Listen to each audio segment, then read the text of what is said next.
Okay, so problem 4.47, I'm gonna use the universal method to approach this problem, and it wants us to find the power generated, uh, or it wants us to find the components that generate power, and then it wants us to find the total power dissipated.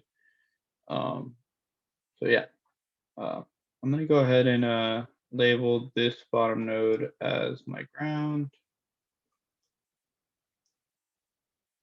Call this 50, V1, V2, V3.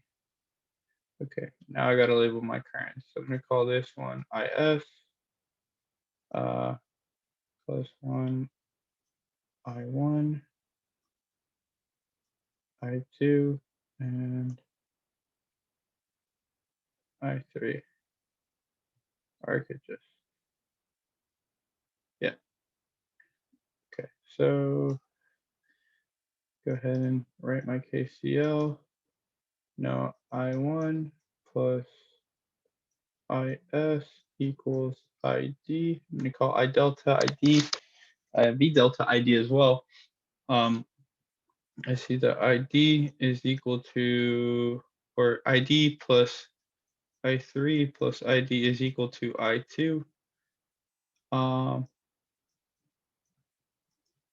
We're done there. So equation for components, I have IS is equal to 50 minus V1 over 2.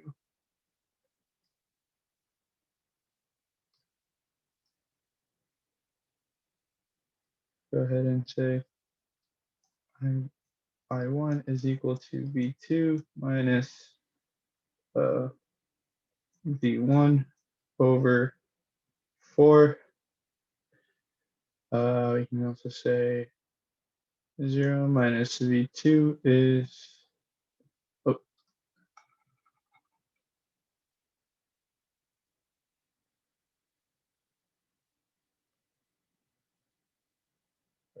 there we go. Say V2 minus 0 is equal to 9 times I delta.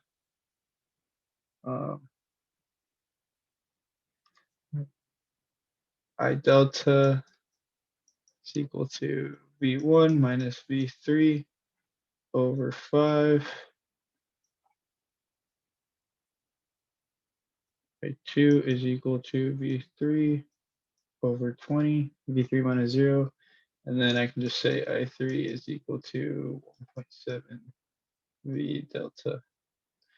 So we got V1, V delta, V2, V3, IS, I1, 2, I3, 2, 3, 4, 5, 6, 7, 8. All right, yeah, I believe. Oh, I forgot the I delta. 3, 4, 5, 6, 7, 8. And one of these equations is just extra V delta. Yeah. Yeah. Okay. So one of the variables is extra. Okay. Let's go ahead and plot this into maxima. So we got 8 equations. I1 plus IS equals ID. I3 plus ID equals I2. IS equals 50 minus V1 over 2. I1 equals V2 minus V1 over 4. V2 equals 9 times ID. D equals 2 V1 minus V3 over 5. 2 equals V3 over 20.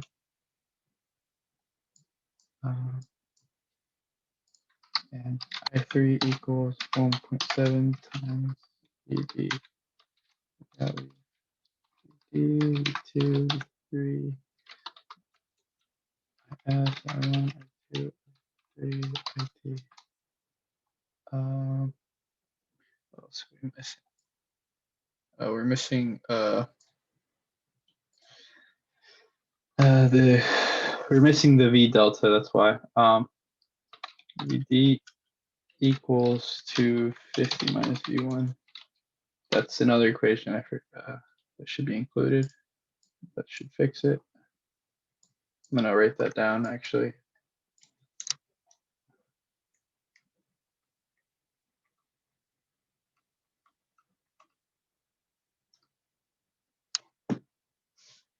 Okay, so then we get the answer here.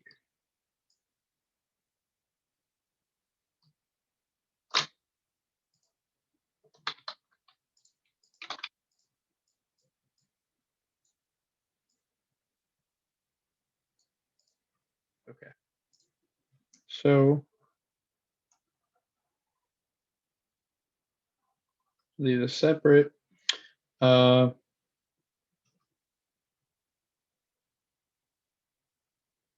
I go ahead and use orange. So see if power of the 50-volt source. So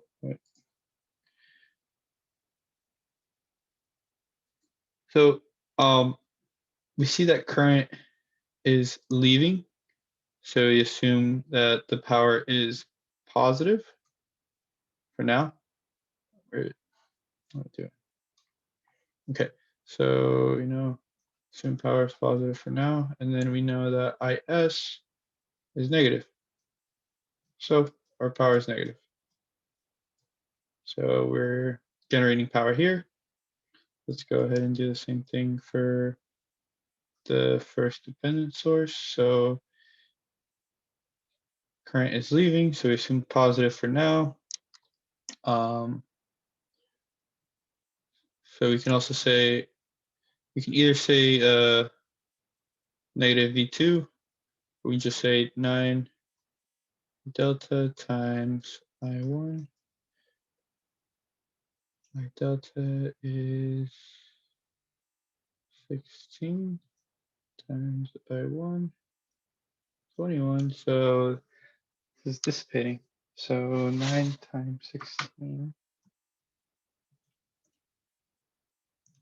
times 21 is 3,024 watts. Okay, so keep going. So let's go with the next dependent source, the 1.7 V delta. So we know that current moves from higher to lower potential, and we see that V3 is negative 20 volts. So we assume, well, we know that current is 1.7 VD, and then we got negative 20 volts, or yeah, 20 volts. And we know that VD negative. Okay, so 1.7 times negative 20 VD, well, or negative 10.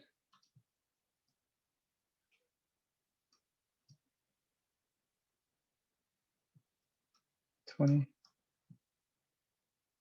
1.7 times 20, 340. So this is generating. So now let's go with the resistors.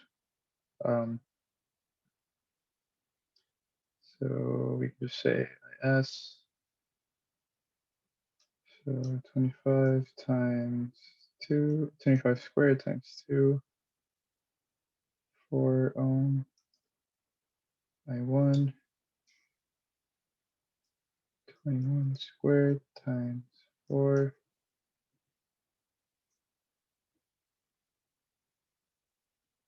delta 16 squared times 5. And then our last one for the 20 ohm resistor would be I2 squared. 1 squared 1 times 20. Okay, so 5 squared times 2, 1250. 21 squared times 4, 1764. 16 squared times 5, 1280. And that's 20. So we got 2 negatives and then the rest of them is positive. So 2 negatives here. I'm gonna write it down in brown. It's wait,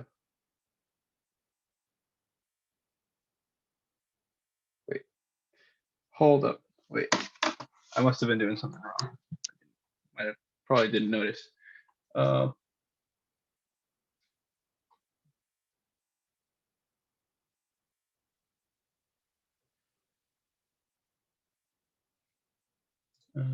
Let's see.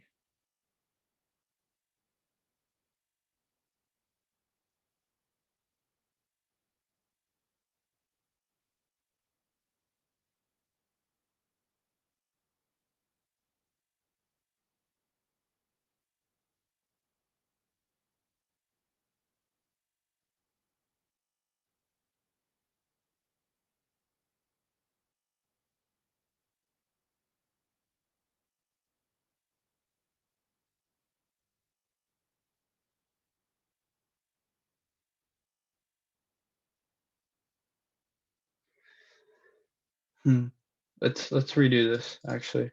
I don't think I took the right steps for this. I'm gonna redo this.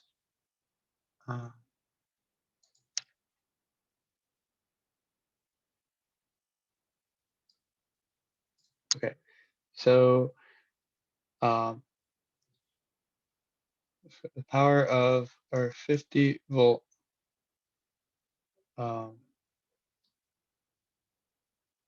source. I see so we know that when current leaves, we assume it's yeah, when current leaves the positive source, we assume that it's negative, right? With the positive terminal, we assume it's negative. So negative. Okay, and so we know 50, right?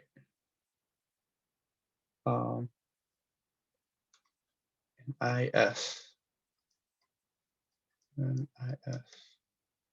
Okay, so negative 50 times IS negative 5. Okay, so then we know that the voltage source, the 50 volt independent voltage source is consuming power. So then we can say, okay, so we'll take the slope. So then, okay, so say that I1 is leaving, so we assume negative, right? So then that should be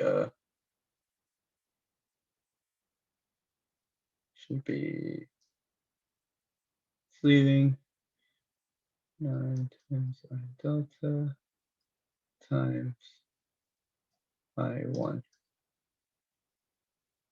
right? So yeah, that's 9 times I delta 1. Yeah. So yeah, that's negative 9 times I delta is 16. I1 21. So yeah, 9 times 16 times 21, 3,000. Negative 3,024 watts. Okay. Now for the 0.7, 1.7, or the independent current source, we know that current moves from higher to lower potential. V3 is negative 20. Okay, so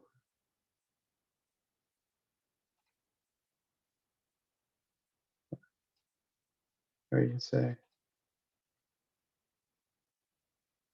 Okay, so let me say 1.7 delta V3.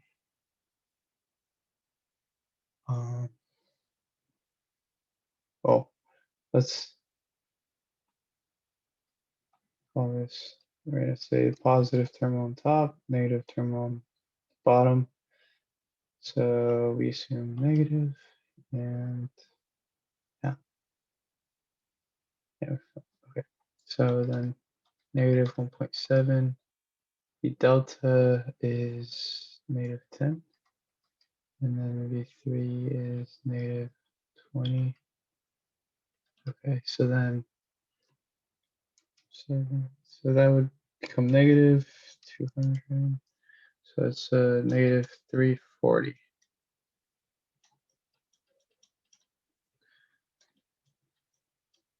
Okay, so then we got power across the 2 ohm resistor. IS 25 times 2, 4 ohm. I1 squared 21, 4, 5 ohm.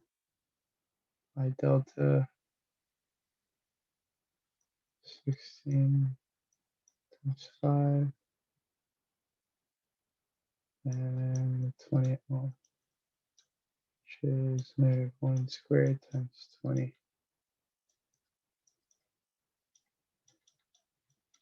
It's 20. Let's do this again. 1280 watts. 4, and this is, yeah, it's 50. So it's 5 squared. Just wrote it. So yeah, the negatives here now should add up. So that should be 3,364 and negative. And then I'm gonna write down the power develop. This is developed and then dissipated is a sum of these. So that should be 250 plus 50 plus 1764 plus 1280 plus 20 is the same. Yeah, 30,364 watts. So yeah, there we can conclude that the power developed equals the power dissipated here, and we know that the battery, or the independent voltage source here, is actually dissipating power instead of developing it.